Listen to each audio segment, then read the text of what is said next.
Hi, welcome to the Crafts channel. My name's Corinne Brad, and today I want to show you how easy it is to applique perfect circles so you can make your own moon quilt like this one. Now, I get through jeans like you wouldn't believe, and I've always got loads and loads of pairs of jeans. So quite simply, when they wear out or the hems become too scuffed, I chop the legs off and I cut them into squares to make a patchwork quilt with. And the great thing is you always get two colours out of a pair of jeans, the inside and the outside. So this project is very simple. Cut some squares of a contrasting fabric. I quite like this blue actually, it looks like it's got a metallic effect on it. And cut yourself a square of Bonder web. Now this is fusible applique interfacing. I've simply drawn a circle in the centre of it with a pencil, and I'm just going to iron it onto my square of cotton fabric. And then I'm going to make a highness cry, I'm actually going to cut some paper with a pair of fabric scissors. But I have some fabric scissors that I've had a very long time and they don't really cut fabric as well as they used to.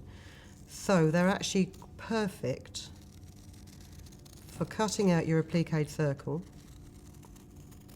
Or if you've got a die cutting machine at home, you can do them very easily on that.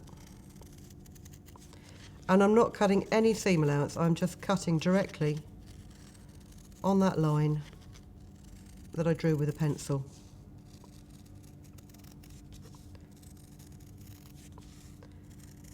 As I say, these scissors, they were a good pair of fabric scissors. They've lost their edge a bit, so I don't mind blunting them slightly on the small amount of paper that you need for this project. Don't use your favourite scissors. Once you've done that, with a little bit of willpower,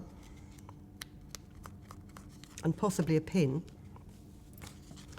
you can peel away the paper backing from the adhesive.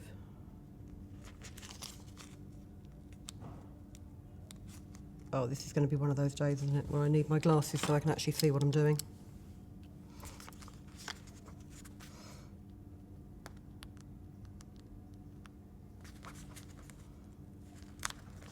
There we go.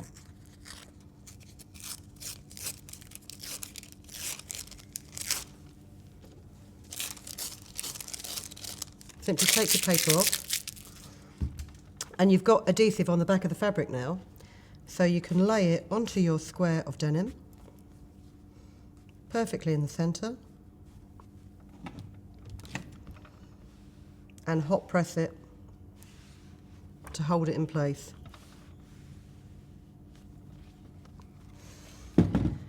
You don't need to hold it in there for a particularly long time. You just want to hold it on there so you don't have to pin it, and you want to make sure that it doesn't shift when you take it to your sewing machine.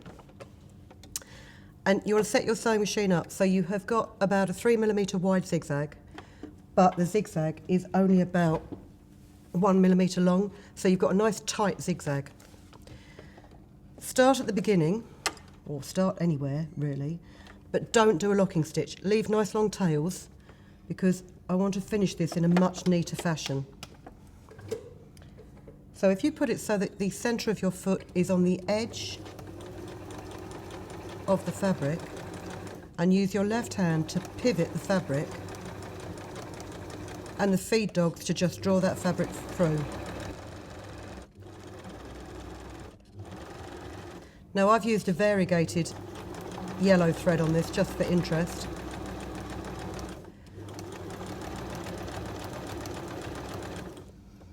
Just hold these long threads out of the way because you don't want to get them rucked up.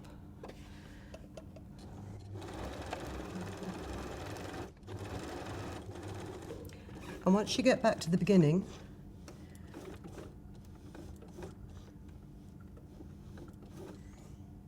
again, don't be tempted to do a locking stitch like you normally would. I just want to show you the way that I was taught by my domestic science teacher to finish a seam perfectly. You've got your two top threads on the top, your two bottom threads underneath. If you pull those bottom threads, you'll bring the loop of the top thread out, so you can pull it through to the back of the work.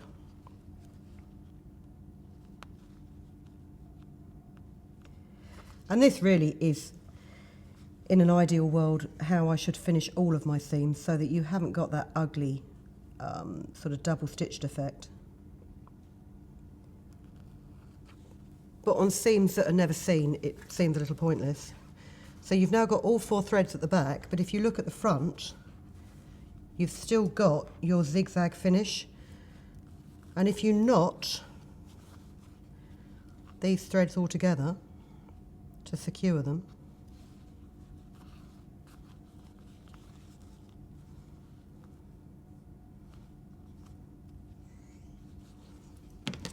and just trim the ends off. When you look at the front of the work, you can barely see where I've started and stopped with the stitching. And it's just a much nicer finish to make that perfect applique. So as I say, have a go, and then when you've done it, we'd like to see your examples of the moon quilt that we made in Sew magazine.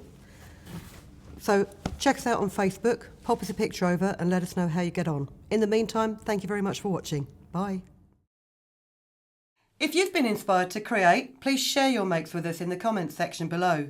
And if you've enjoyed videos by the Crafts channel, hit the like button. Want to see more of us? Then click subscribe. See you next time.